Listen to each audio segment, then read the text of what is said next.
पायल की मम्मी जब भी पापा के साथ सोती, उसी दिन वह सुबह सुबह लंगड़ाती भी बाहर आती थी, जिसे देखकर पायल सोच में पड़ जाती थी कि आखिर पापा मम्मी के साथ क्या करते हैं, जिससे मम्मी की ऐसी हालत होती थी।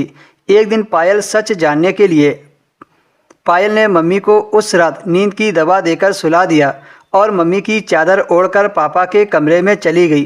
पापा के कमरे में अंधेरा था, बस एक छोटा सा नाइट बल्ब जल रहा था। पापा अंधेरे की वजह से पायल को मम्मी समझ रहे थे। पापा बोले, क्या बात है सुनीता, आज तुम खुद अपने मन से कमरे में आ गई। कहते हुए पापा पायल के पास बैठ गए। डर से पायल का शरीर कांपने लगा, क्योंकि वह अच्छे से जानती थी कि उसके साथ क्या होने वाला है। लेकिन आज पायल पूरा सच जानना चाहती थी। पापा बड़े प्यार से बोले, सुनीता, अब मेरी बेटी पायल जवान हो रही है, इसी वजह से मुझे तुमको अपने कमरे में ज़बरदस्ती बुलाना पड़ता है।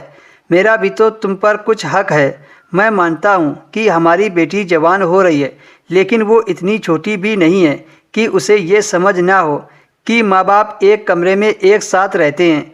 तू सारा दिन काम करके थक जाती है, चल अब सुकून से मेरे साथ सो जा। पापा अंधेरे में पायल का चेहरा नहीं देख पा रहे थे, इस वजह से वो पायल को मम्मी समझ रहे थे। पापा पायल के बेहद करीब होकर बातें करने लगे। वो कह रहे थे कि मैंने पायल की शादी के लिए कुछ पैसे इकट्ठा कर लिए हैं, जिससे मैं पायल की शादी बड़ी आसानी से कर दूंगा। तुम ज़्यादा सोचा मत करो। फिर पापा ने पायल से जो कहा, उसे सुनकर उसके होश उड़ गए। पापा कह रहे थे कि जैकी अंकल फिर से हमारे घर आने लगे हैं।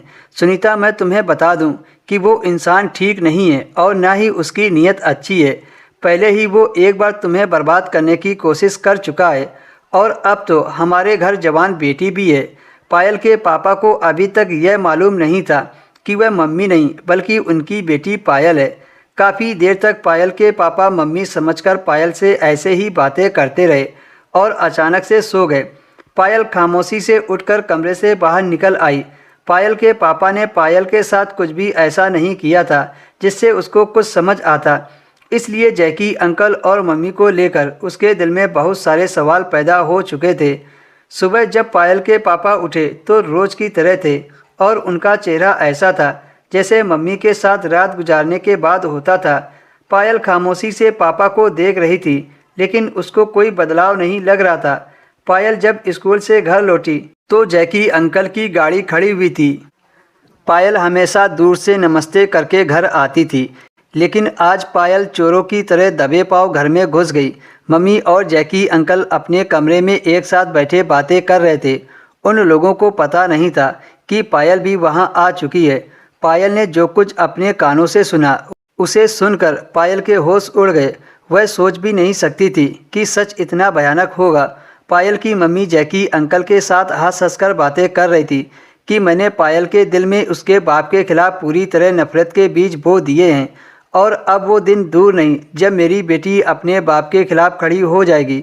वो बुढ़ा ज़बरदस्ती मुझे अपने साथ इस रिश्ते में बांधकर रखे हुए है, लेकिन अब मैं आज़ाद होना चाहती हूँ। वह मुझे कमरे में ले जाता है और बात करते करते सो जाता है, लेकिन जैसे ही मैं बाहर निकलती हूँ तो अपना हुलिया खुद ही खराब कर लेती हूँ। मैंने पायल के कानों में ये बात अच्छी तरह भर रखी है कि उसका बाप मुझ पर जुल्म करता है। एक दिन तो मैंने खुद ही अपनी कमीज फाड़ ली थी। मैं ये चाहती हूँ कि जब मैं उसके बाप से आज़ादी की बात करूँ तो मेरी बेटी पायल मेरा साथ दे। जैकी अंकल हंसते हुए बोले, हाँ, मैंने भी एक दिन पायल से कह दिया था कि जब तुम्हारा बाप मम्मी को सही से नहीं रखता तो अपनी मम्मी को पापा से आज़ादी क्यों नहीं दिला देती। दोस्तों, क्या पायल की मम्मी पापा को छोड़ने में कामयाब होगी? दोस्तों, इसके आगे की कहानी आपको नेक्स्ट वीडियो में शेयर की जाएगी।